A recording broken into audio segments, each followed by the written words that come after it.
I think filmmaking is easy. Let me explain.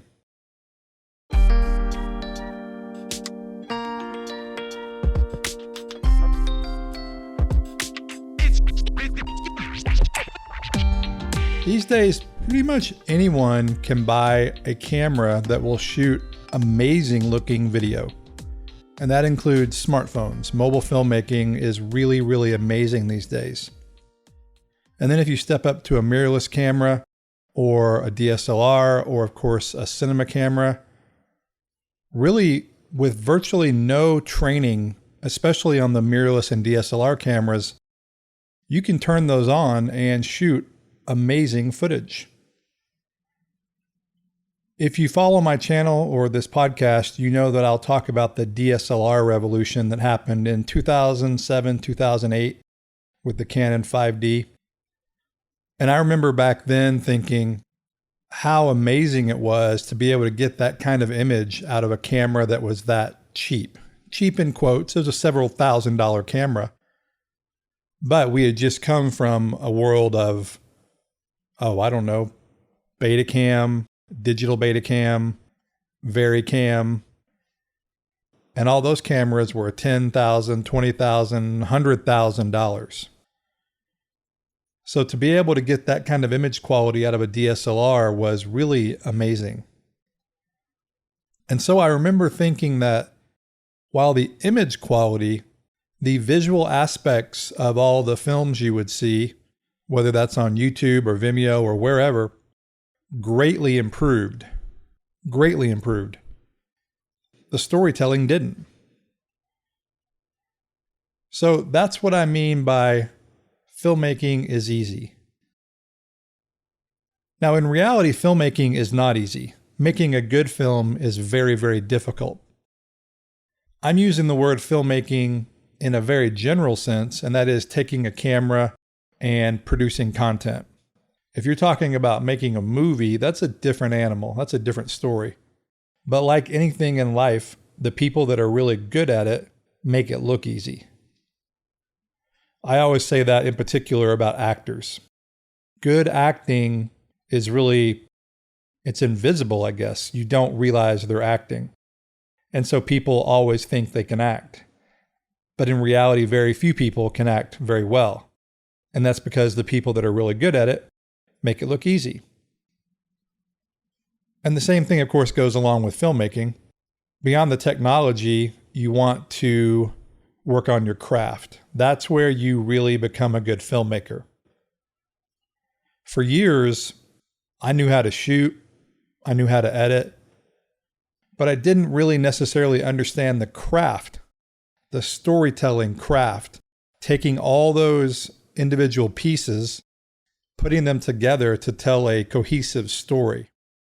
The technology has gotten really, really great and really, really easy to use for the most part.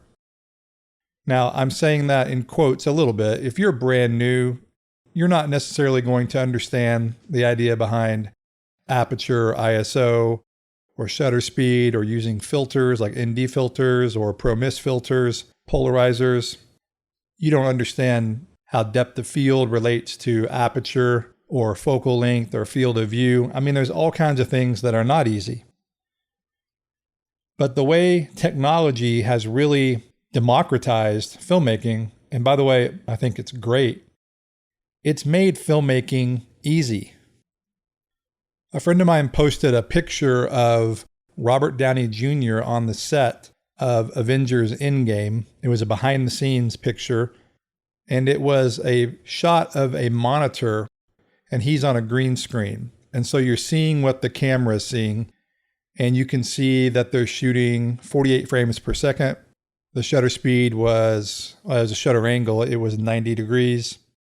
And he posted this on Facebook, and his comment was, anyone can do this. Anyone reading this right now could do this shot. The lighting was more or less 3-point lighting. But taking it to the next step, telling a grand story with it, taking all these different parts and creating a cohesive story, telling a good story, that's the hard part. We really have come to this place with technology in particular where shooting something almost is a commodity. Now, any DPs or cinematographers out there, that's not a knock at you.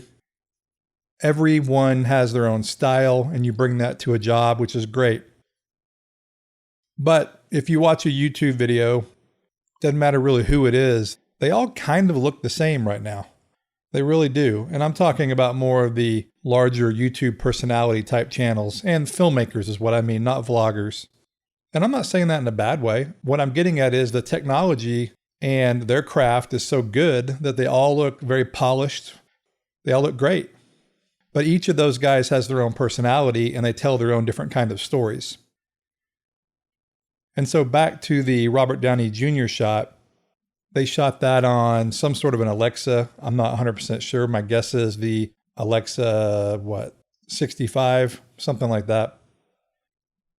But then all those guys working together with the director and the actors, putting it together and then telling the story, that's the hard part.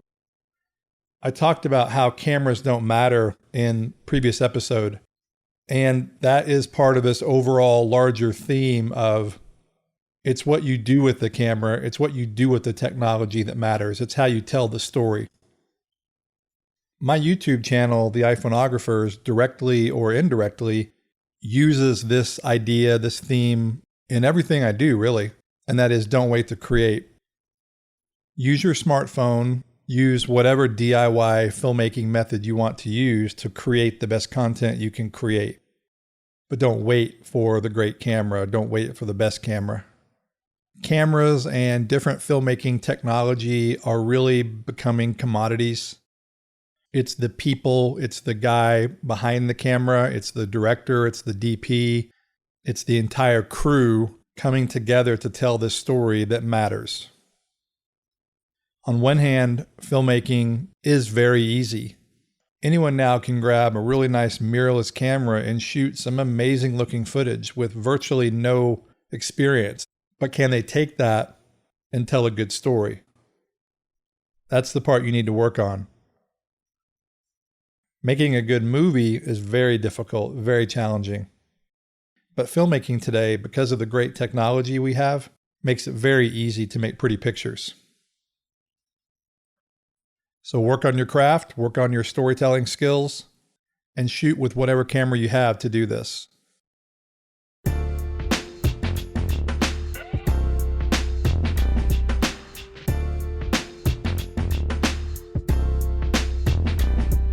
And speaking of shooting with whatever camera you have, if that camera happens to be an iPhone or an Android device, and you're using Filmic Pro, check out the course I created called The Complete Guide to Filmic Pro.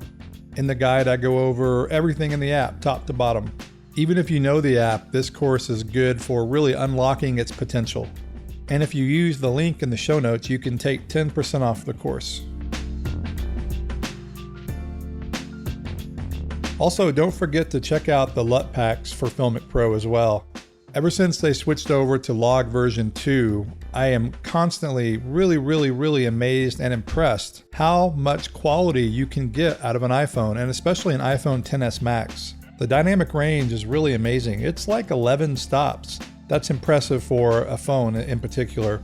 But working with log footage in post-production can be a little tricky, so the LUTs I created are optimized for Filmic Pro. And you can find those on our website. Link is also in the show notes. This has been another episode of Almost Professional, Episode 3. I'm your host, Blake Calhoun, and I look forward to talking to you in the next episode. Thanks for listening.